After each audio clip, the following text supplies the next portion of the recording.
Jagrata, Jai Masters. The great truths that our scientists are finding have everything to do with spirituality. I don't know that it'll ever get all the way back to the core, but they've gone a real long way. So, for example, yogis have always taught that behind form is vibrations, energy vibrations of different frequencies.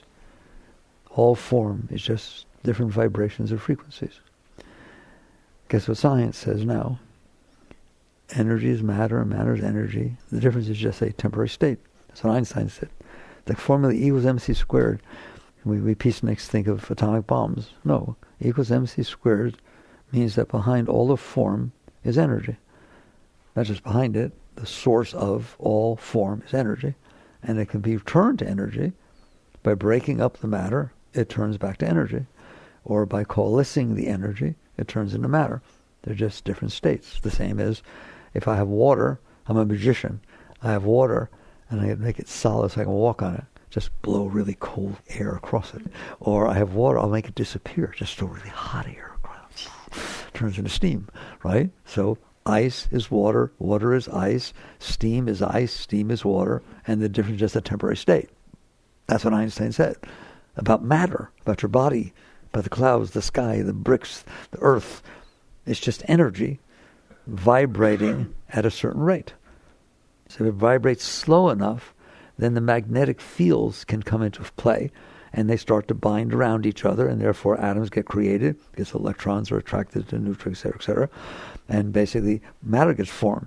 If you speed up that rate of vibration, it falls apart.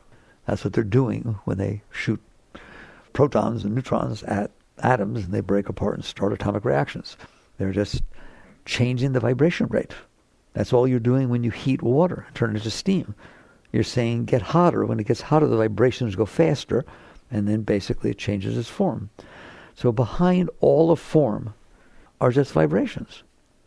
And what's beautiful is yoga always taught that from thousands of years ago. And now science says this is what's going on. An easy way to look at it is, again, color. There is no color. It's not true that this shirt is blue or red. It's not. It has no color at all. Light has color. The light spectrum has color. Because light bounces off the atoms that make up your shirt or make up your face or make up your hair, different molecular structures and how dense they are reflect and refract different vibrations of light. Only light has color. So if it reflects the vibration of light that's blue, or that your eye see as blue, and that light comes back and hits your eyes, you say what you're looking at is blue. No, it's not true. First of all, you're not even looking at anything. Sorry.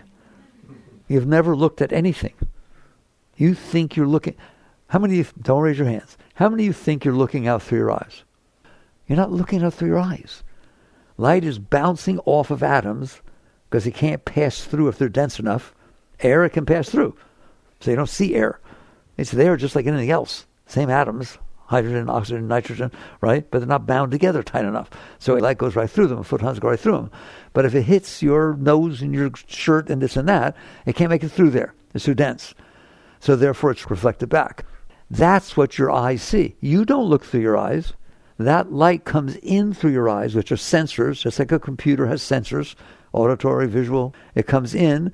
They're light-sensitive receptors on your eyes. It then goes to your nervous system and gets passed up your nerves. What does? The vibrations that came in through your eyes. And then it manifests in your mind. And you see it in there. Right now, you are looking at me in there. You are not looking outside. And I can prove it. I can prove that all that's happening is that light is bouncing off and you're seeing it. You want to prove it? Turn off the lights. You think because you turn off the lights, you can't see anything.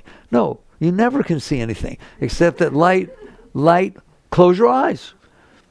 Everything's still going on. It's just not hitting your receptors. Therefore, it's not coming up through the nerves, making it to the brain, and then this is as far as science goes. They think the brain is the mind. The brain is not the mind.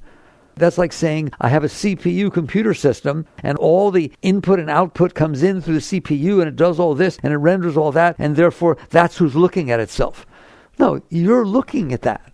Your consciousness is looking at what's on the screen and hearing what's there, right? Same thing inside.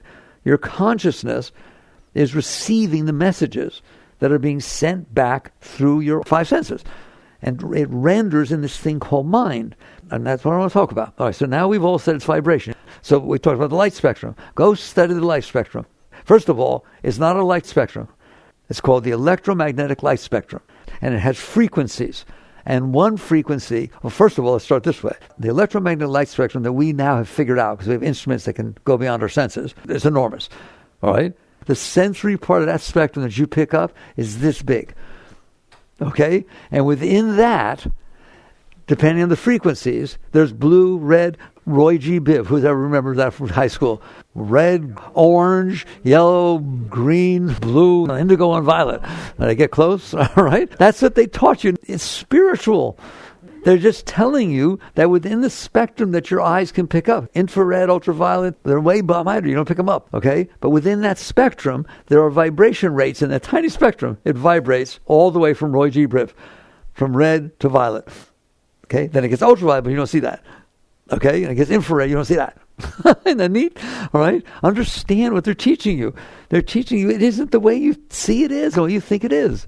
So when those vibrations of that spectrum are received by your senses, they get sent back, and you, the consciousness, the indwelling being, experiences it. Like you are literally, wow. Nowadays, I think it's so beautiful what we can do. Do you all know what digitizing means? I don't care what generation you are, right? You listen to digital music, digital TV, digital everything. What does that mean? It used to be analog. Now it's digital. It used to be that the vibration rates of sound and light and all that, you had to send those to Europe and to here, wherever it is. No more. Now they have what's called the digitizer. They take those frequencies and they turn them into numbers.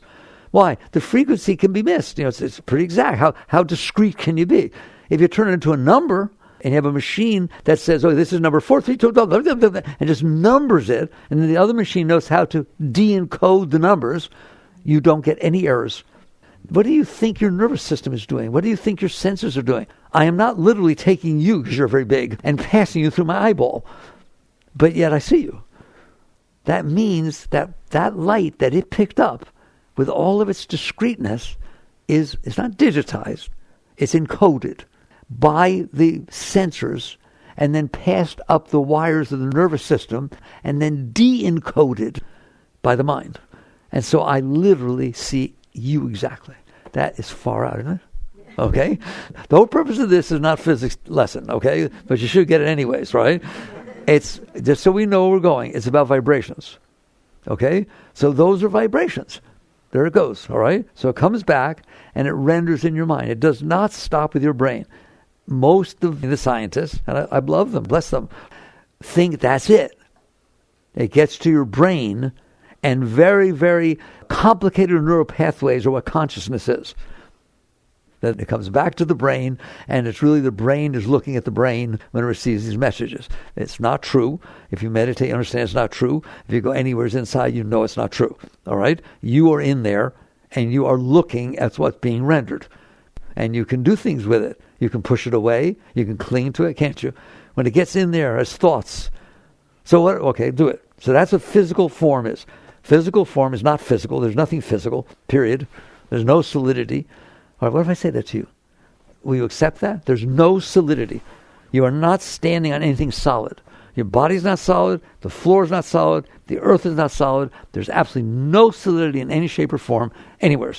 Then why does it seem solid? Why, when I jump up in the air and land on the floor, do I not fall into outer space, to go through the entire planet and just fall out into space? You ready? We said it was made of atoms, didn't we? Every single thing is made of atoms, different types of atoms. Every single atom has electrons, not in orbits, it's not like that, but they're popping up around the outer shells of the atom. So therefore, it's all negatively charged. So you've got negative all around the outside of every single atom. Every single atom has electrons, which are negative. Well, what do two negative ends of a magnet do when you put them near each other? They repel. That's why you don't fall through the floor. You don't fall through the floor because it's made up of atoms bound together, and negative polarity is coming off of them, and your foot is negative, and your whole body is negative, the outside, and you put those two poles together. Have you ever tried to push strong magnets together? It feels solid, doesn't it? That's what you're feeling. Well, okay, so two negatives go together. Who wins? So if I fall from a 15-story building and land on my feet, do I fall through? No, you break to pieces. Your bones break. Why? Why doesn't the earth break? Because those atoms are bound together with their bonds, the bonds that hold atoms together to make molecules, stronger than the bonds that hold together your bones. And that's all that's going on. It's not far out. Well, how come if I jump up and down and then it passes down to the earth, why doesn't it go out of orbit? You should be able to just do that, right? Just go, goodbye. I pushed it down. Why? Because the balance of gravity of the sun and the earth and centrifugal force that they're spinning are stronger than how strong you jumped on that planet. That's all that's happening everywhere. Okay? And that's true. I used to teach this when I was back in Santa Fe, when I taught in 1973 or something. And I would get to this point, and I love my favorite part, right? So that means your body is made of negative electrons, right? And everybody else is made of that, right? Which means that your boyfriend or girlfriend has never ever touched you. In fact, they find you rather repulsive. That's all that's happening.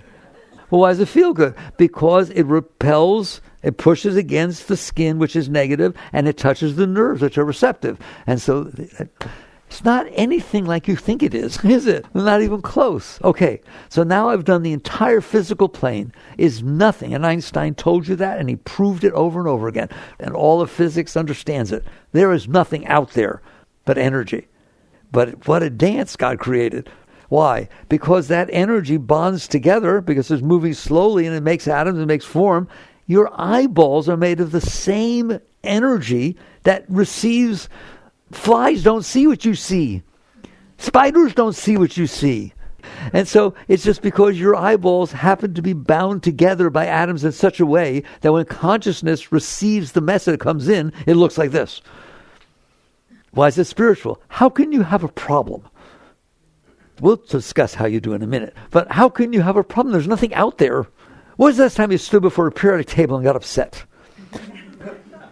I keep a periodic table. Someone gave me a gift for Christmas. I have a nice-sized periodic table, and I keep it against the wall of my study, right? I love it to pieces. Do you know how much that teaches you? There aren't that many elements. I think there's something like 96 natural elements and a total 108, something like that, right? But that's not a lot. That means how many different types of atoms are there, as far as we know, in the whole universe. We have never found anything except these, even though we visited other planets and so on. We just found different amounts of these. So there's 96 of these, and there's 700 billion trillion of each. Which ones do you like? Which ones turn you on? Now I'm going to get very bad with you. Careful, close your ears. Show me the gender of which of those atoms. Which are male and which are female. Which are old and which are young. Which are good and which are bad. Which are right and which are wrong. There's nothing like that.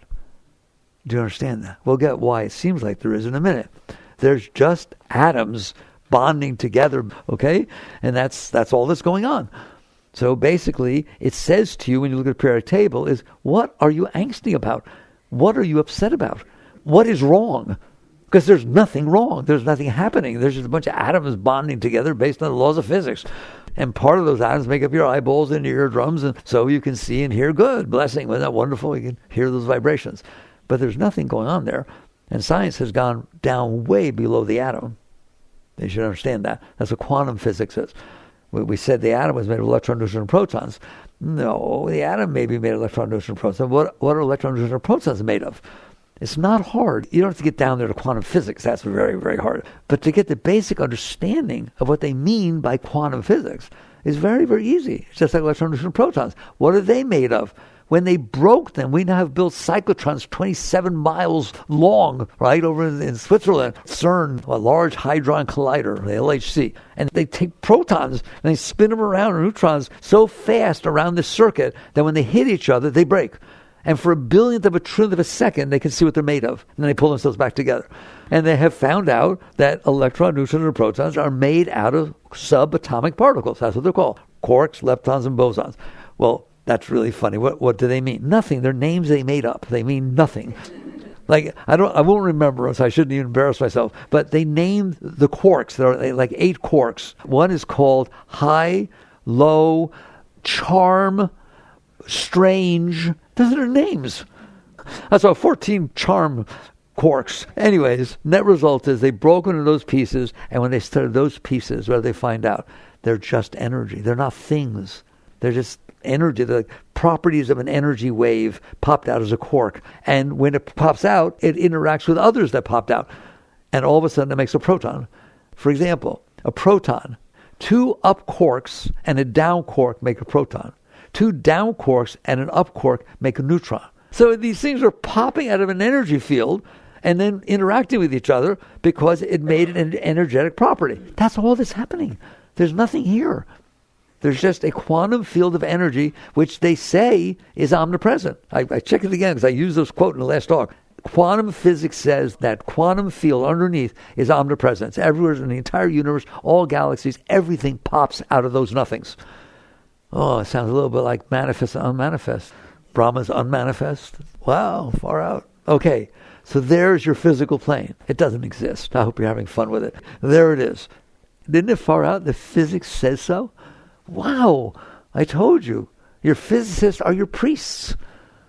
If I told you this stuff from the Upanishads, which it was written in, by the way, thousands of years ago, okay, you memorize that. Now you understand. You can comprehend how it can be like that, can't you?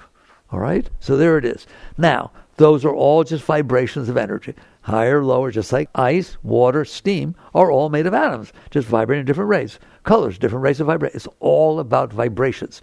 Just like in the 60s, you got good vibes. I got bad vibes. Did you go in that place? Oh my God, I got really bad vibes. Okay? You did. You did. Because there are physical vibrations, and then there are higher level vibrations. What does that mean? It's not mystical. That's ridiculous. At one point, we had instruments that could pick up a certain wavelengths of the electromagnetic spectrum.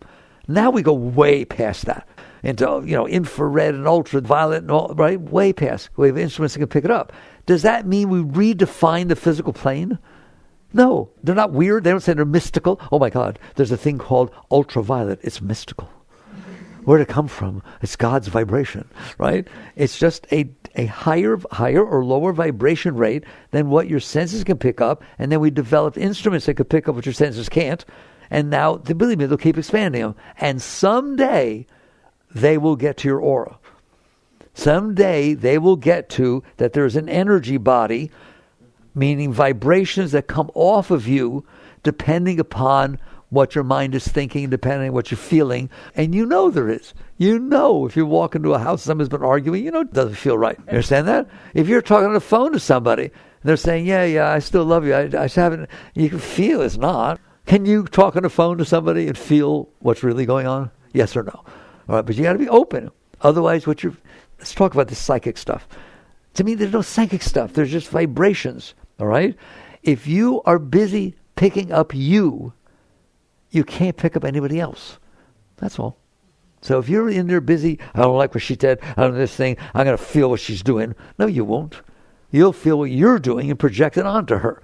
Is it possible to be open enough to where you're not concentrating on your stuff and you can pick up somebody else's? Yes, of course it is. Psychics, which doesn't make them spiritual. Don't do that.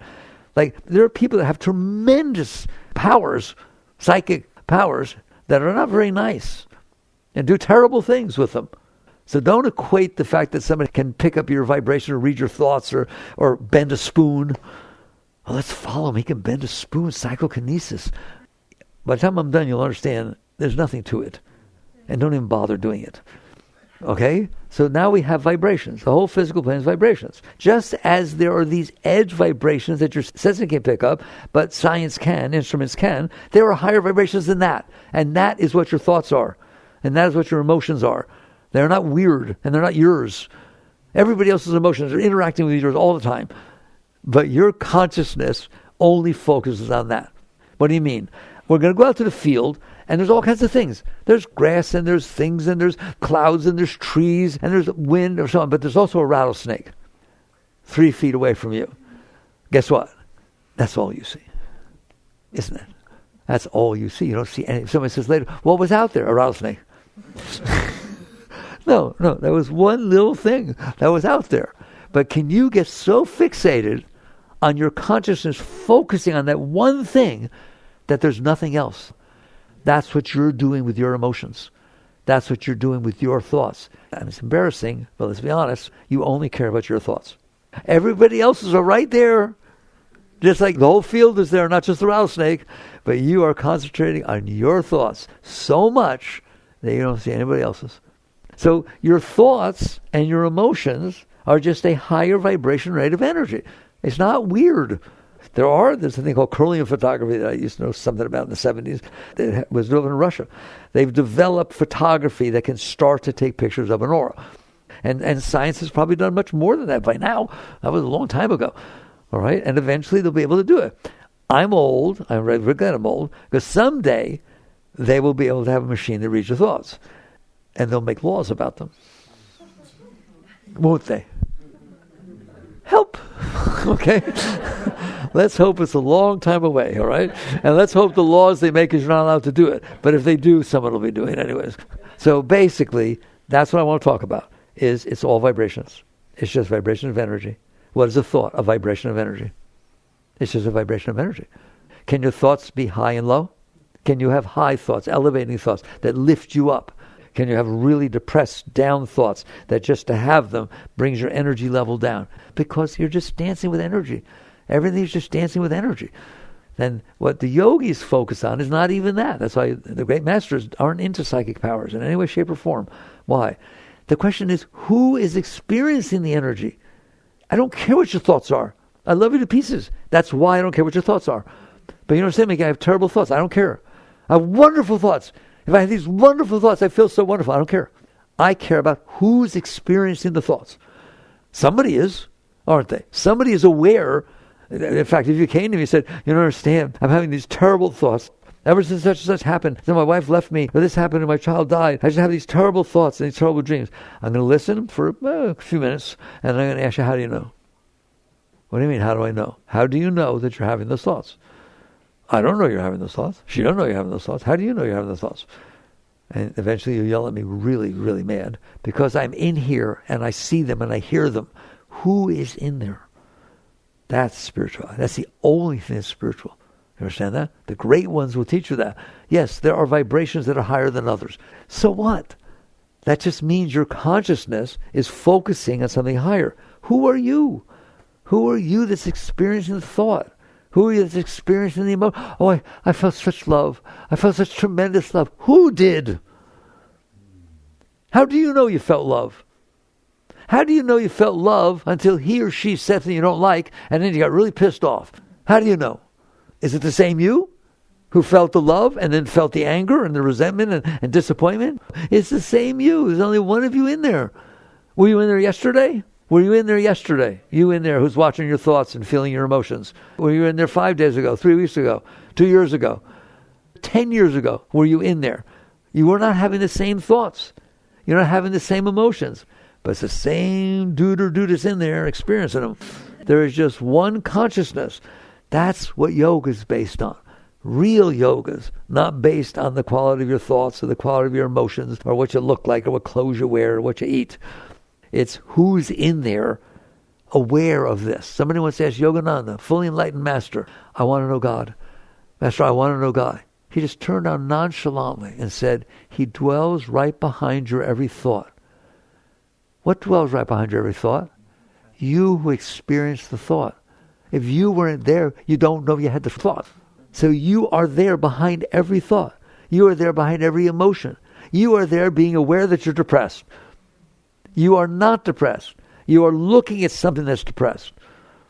You've never been depressed. No one's ever been depressed. But what you're looking at can be pretty tough, right? And the fact is, just like you get caught staring at only your thoughts, you get caught staring at your emotions. You get caught staring at the state of your heart. You get caught staring at what your thoughts are. Is it caught staring or are you completely addicted and you can't get out? You are more addicted to your thoughts and your emotions than a drug addict is to heroin. Why? That's the reason they do heroin. Because they can't handle their thoughts and emotions. If you are filled with love and having a great time and enthused, you are not shooting up or smoking dope or drinking. Why? It brings you down. But if you're really depressed and you're having a really tough time and you can't handle what's going on inside of you, you try to drown it out with drugs or drinking or crazy living. Or, in other words, you need to be distracted from yourself. Fair enough. We're having a deep talk, but it's all about vibrations. You are just experiencing the different vibrations that you're focusing on. Like I said, it can go from love to hate and back to love in a sneeze. I told you. You're filled with love. Oh my God, you're hugging your beloved. It's the most beautiful moment. You're melting inside. It's so beautiful. And generally your eyes are closed because it pulls you inside. But you open your eyes and his cell phone is behind your back. He's looking at his email. How you doing? You okay with that? I don't think so. It changes real quick, doesn't it? The love stops right away. Why? It's just atoms. What are you doing? You were feeling this beautiful love. You decided not to feel it because of some particular way that atoms were? No, not me. I ain't doing that. Anybody listening? This is what it means to get out of your personal way of thinking and bring truth into the party. What the heck do I care that you're having fun? Look at your cell phone. I'm in bliss and ecstasy and love. You lose, Betty. I mean, we may not go out again, but as of for right now, fine. Look at your cell phone. Okay? But you can't do that. Why? Because you're addicted to your ego mind. Because you have developed within your mind a vibration rate of thoughts that are there almost all the time. They vary a little bit, but pretty much they're there, thinking, I want people to like me. I like to be this. I like to feel that. I like this color. I don't like that color. I like when people talk to me this way. I don't like that kind of thing. That's my friend. That's my enemy. You've got this whole conceptual, that's a word. There's nothing wrong with your mind. Your mind is brilliant. The science has mind developed all that stuff. There were animals on this planet long before we got here, but they did not build rocket ships or fly to the moon. You dug up metals and things. And you took silicon and made it into a thinking chip. Who did that? Your mind. Your brilliant mind. You have a brilliant mind. Even you, not just Einstein. I always say, no, my mind's not so brilliant. Okay, we'll have a possum take an SAT test, and we'll see who does better. Or a chimpanzee. Or a dolphin. You have a brilliant mind, period. And the more brilliant minds build these rocket ships and flew to the moon, did all kinds of things. That's a vibration. It's a very high vibration of mind. That's phenomenal. It's very close to God. We'll talk about that in a moment. Okay? The mind can do anything. Can the mind go anywhere? Microsoft used to say that. Where do you want to go today? Go to Mars right now.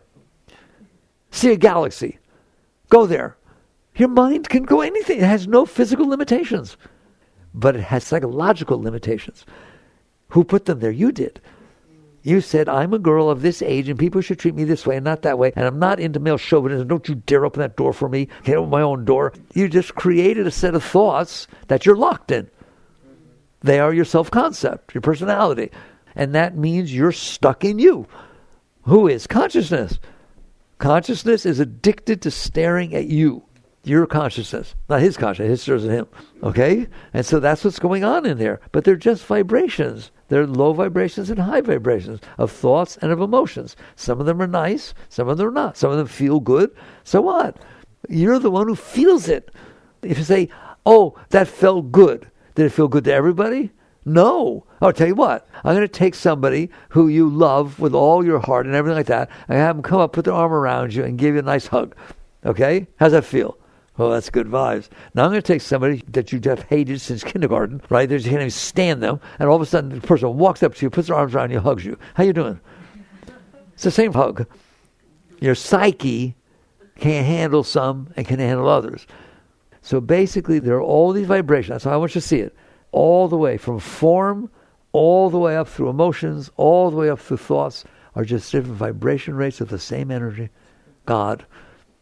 It's all one. It's all the same energy vibrating in different rates. Just like music has different vibration rates, and it sure can sound different, can it?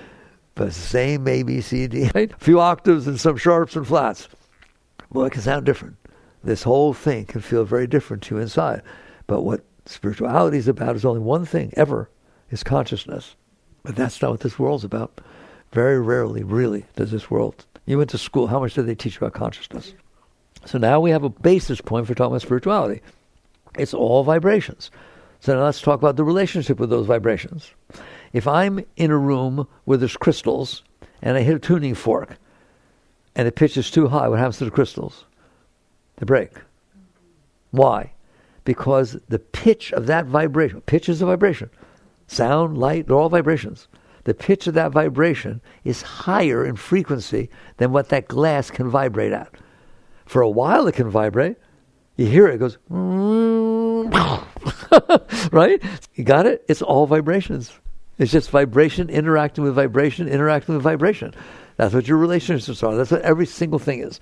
So if the mind can if the thoughts, not mine, if the thoughts are inside of mind. What is mind?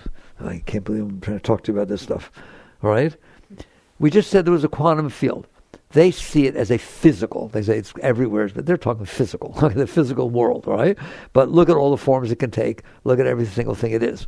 So all of form exists within a field of energy, what they call the quantum field. Clouds, outer space, every single thing. There is a thing called the mental plane. Not mystical now. What is the mental plane? A vibration rate of energy that is higher than the physical plane, but not as high as consciousness, emptiness, the total oneness. So it's just a field of vibration rate of energy. That's what the mind is. Well, what are thoughts? That which forms within the mind. Just like the quantum field is here, but so are you, and so is that. Okay? So that field of energy can vibrate at all those different frequencies. If it's slower, it coalesces lower, higher, and those are what your thoughts are. That's all your thoughts are. Different vibration rates of energy. But you, the consciousness, are the most powerful thing in the universe. When the Bible says, Old Testament, man was created in the image of God. Well, God's pretty powerful stuff, isn't it? All right, so are you. Okay? When Christ said, my Father and I are one, what does that mean? It means me who is in here is one with God. But that was just Christ. No, he didn't say that. He said, as I sit by the throne of my Father, it's a state of consciousness. As I sit by the throne of my Father, so you shall sit by my throne. And these things which I do, shall do these and even greater things. Just check it out. He said that.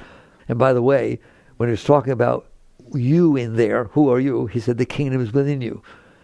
That's what we're talking about. You, the consciousness, who's behind the thought, watching the thought.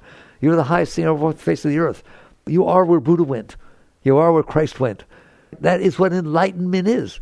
Enlightenment is self-realization, God-realization. In other words, you realized who you are in there. And you're going to find out that you have nothing to do with this body. You have nothing to do with these thoughts. You have nothing to do with these emotions. They are just something you're staring at. If a light shines on an object, what is the relationship between the light and the object? Nothing. The light illumines the object, but if the object goes away, the light's still there. If the object gets broken, is the light broken? If the object gets old, did the light get old? If the object gets sick, did the light get sick? If the light moves off the object after 1,000 years of totally focus on the object, do you think the light cares? The light did not change one single iota. There's no pattern that stayed with it. No samskaras, no karma, no anything. If whatever it's shining on did all kinds of bad things, and so the light is shining on that, it feels like it has karma, it feels like it has all kinds of things that have to be made up, and you got problems and you're terrible, right? Well, you can do that, try to work it out, or just move the light off of that. Now what? What karma does the light have? None.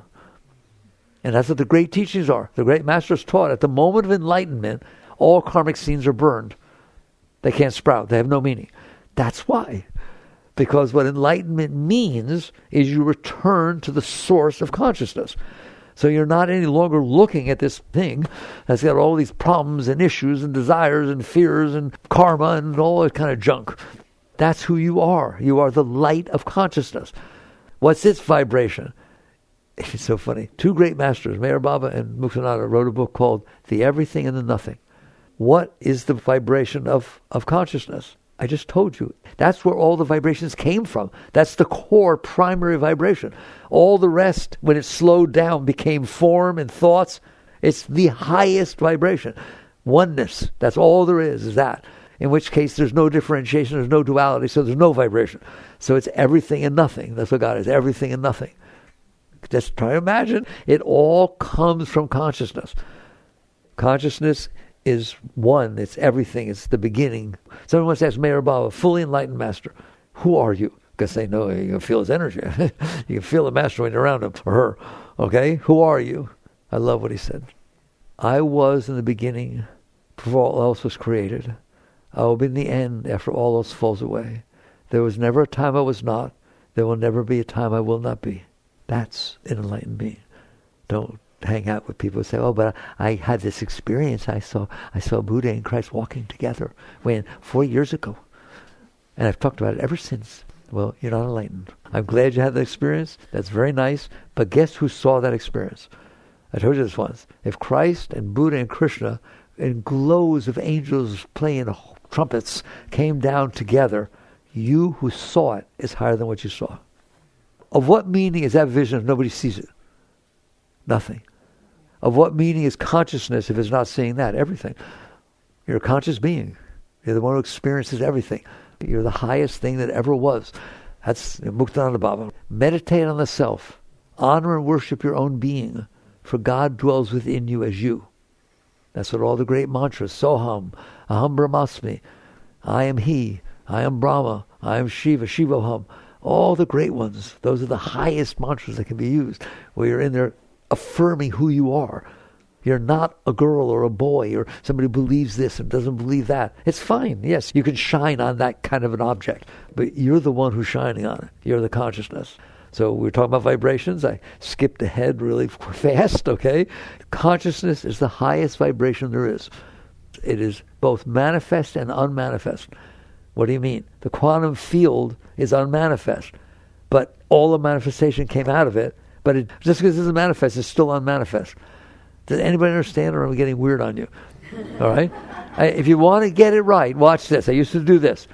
I have water in my hand. Now, don't answer too quick. It's a multiple choice question. So you make sure you get all your choices, right? A, I have water in my hand. B, I have H2O molecules in my hand. C, I have hydrogen and oxygen atoms in my hand. D, I have electron, neutron, and protons in my hand. E, I have quarks, leptons, and bosons in my hand. F, I have the unmanifest quantum field before it made anything in my hand, which is right. So it is both manifest and unmanifest at the same time. That in the Upanishads and the great writings of the ancient yogic philosophies, that's the highest concept that's ever taught. And if you don't have the science behind it that you guys are lucky to have, how do you comprehend that? They just memorize it. Brahma is manifest and unmanifest at the same time. How do they know that? How could that be written thousands of years ago? That's all made of energy. Einstein was the first person who said that. All the great masters said it's just energy, it's just light. It's just all made of light and beyond. There's a story of Ramakrishna. These guys were so high, there's nothing to talk about. When he sat down, he was a great yogi, and he was having great experiences his whole life, very filled with bliss and ecstasy. And this very great non-dualist showed up, very respected throughout the entire community. Todapuri, I don't remember his name, looked at Ramakrishna. He said, "Who are you? You got a different glow than other people around here." He walked up to me. He said, "Would you like?" And Ramakrishna said, he said, "What do you experience in meditation?" He said, "I experience light. I experience the Divine Mother. I go into ecstasy whenever I meditate. I can't even come out. It's very high." He said, "Would you like to go beyond that?" It's called nirvikalpa. Sabhikalpa samadhi is with form. Nirvikalpa is going past that into the formless. Now you understand what formless means. That before it popped out and started making things, and that includes thoughts and emotions, not just the physical plane. Imagine going beyond all form, not just physical form, to where there's just, that's why the Buddhists talk about emptiness. You've heard that, haven't you? The empty bell. There's the emptiness. It is what manifested into form. And he said, "Would you like to go into nirvikalpa samadhi," which is the highest samadhi? And Rami, he was so cute. He was a worshiper of Kali, okay? And he said, "I have to ask my mother."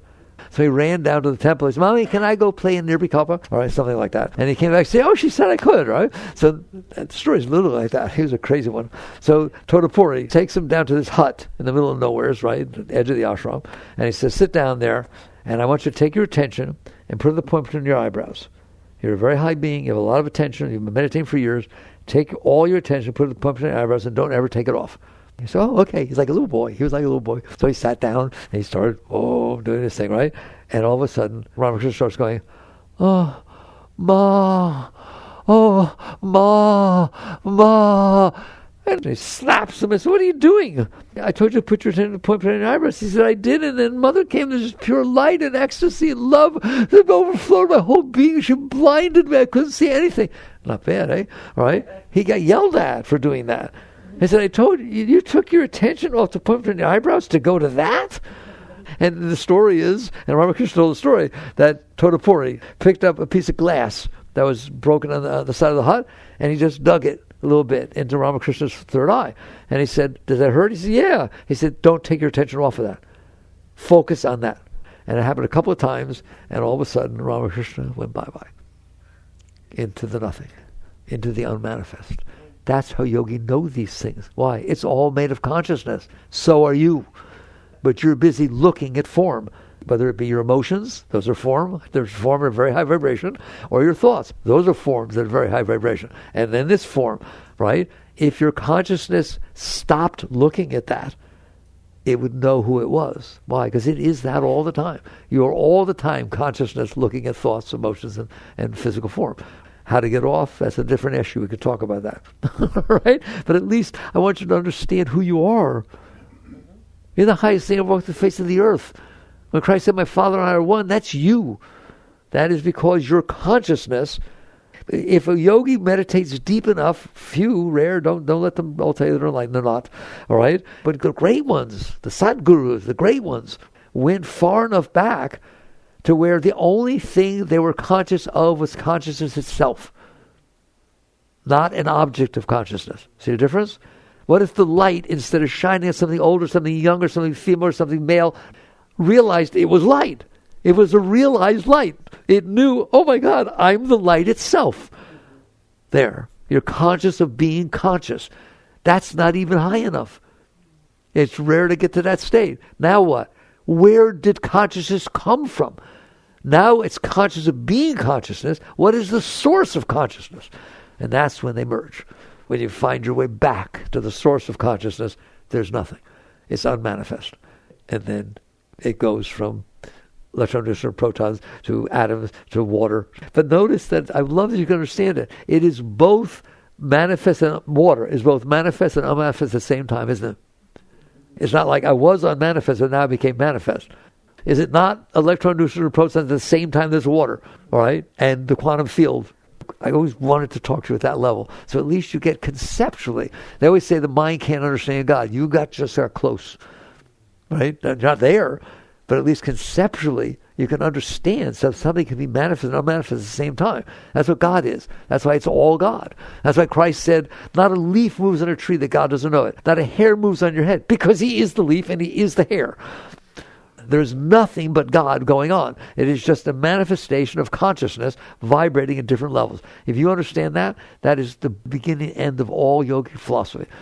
There is nothing but energy vibrating at different rates, and that includes physical form, which scientists just proved to us, okay, and emotions, just different vibrations of energy, higher, and thoughts, and consciousness is the unmanifest. That's where the vibration came from. I'm not into yoga philosophy. I don't study at that level, right? But I'm into meditation. I don't want to know about it. I want to go there. If you're that, what are you pussing around with this stupid stuff? He said something not nice about me. Oh my God, I used to have more likes on Facebook and now they're gone. And what are you doing? And I had a piece of spinach in my teeth all day. Oh my God, who did I smile with anybody? What did they think? Oh, what are you doing? You want to live like that?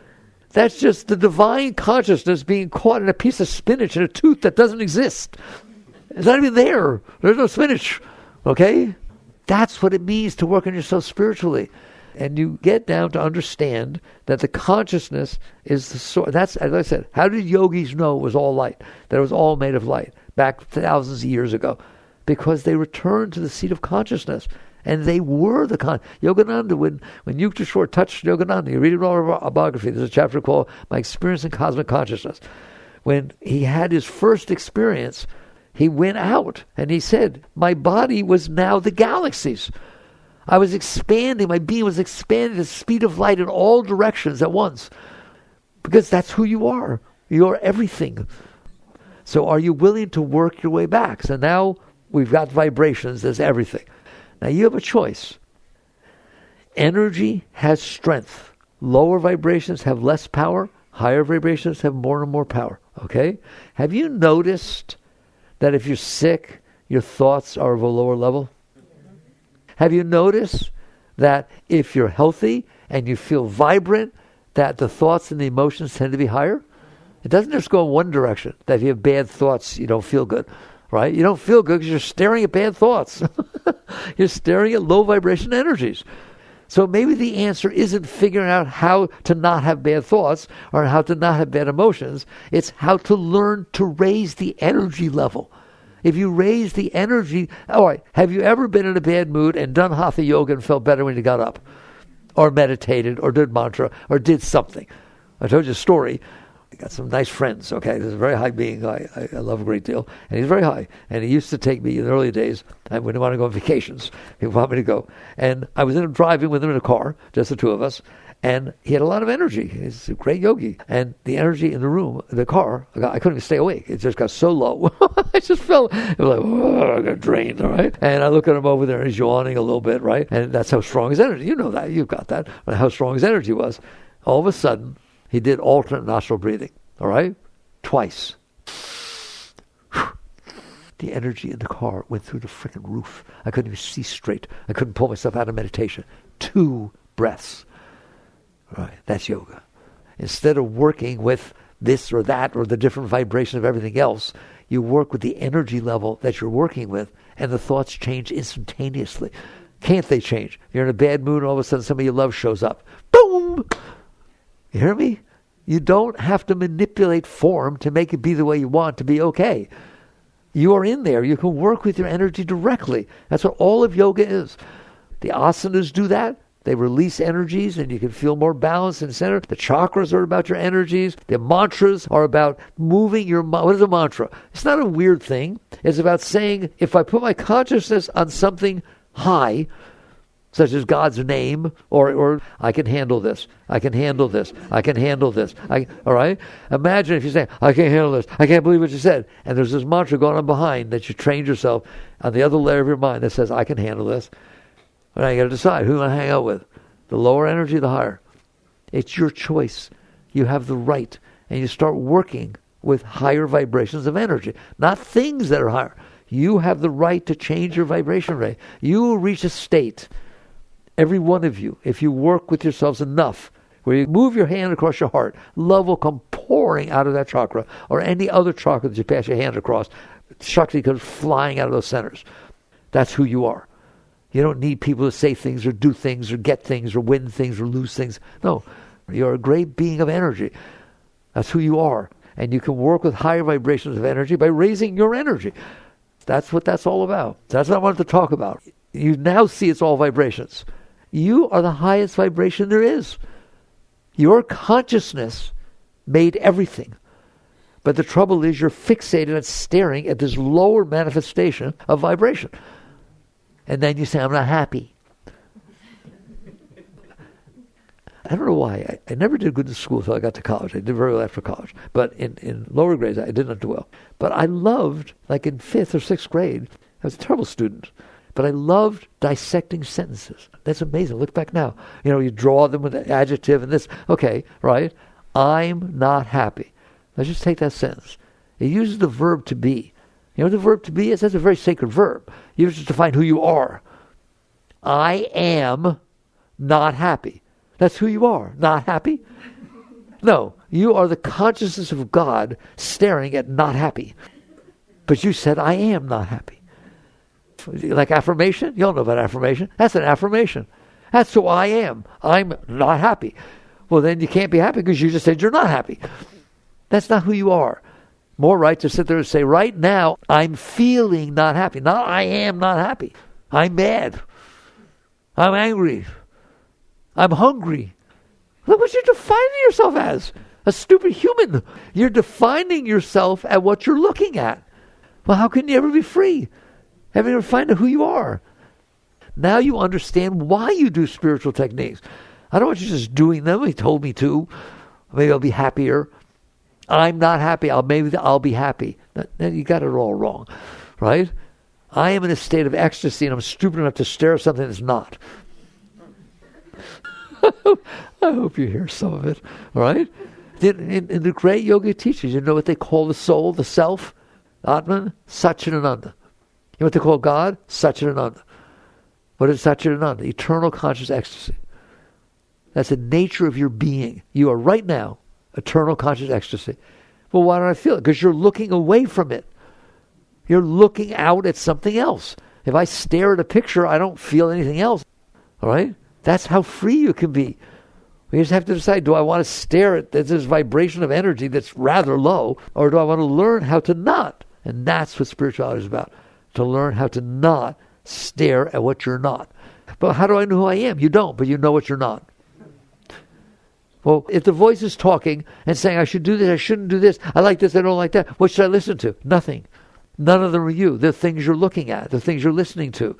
You are not anything your mind says. How could you be? It's just a vibration. You're the one who's experiencing it.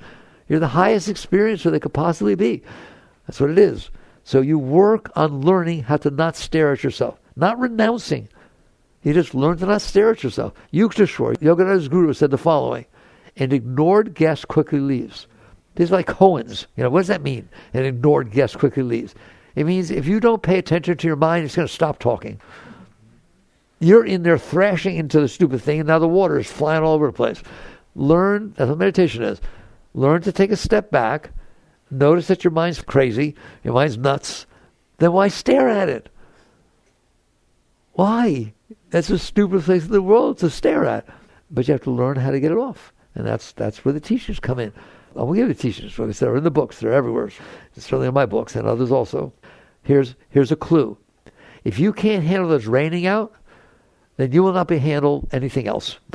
Okay? Because you can't even handle this raining out when you don't want it to. How about practicing being able to handle things? Because if you can handle them, they don't bother you. When was the last time the white lines on the road bothered you?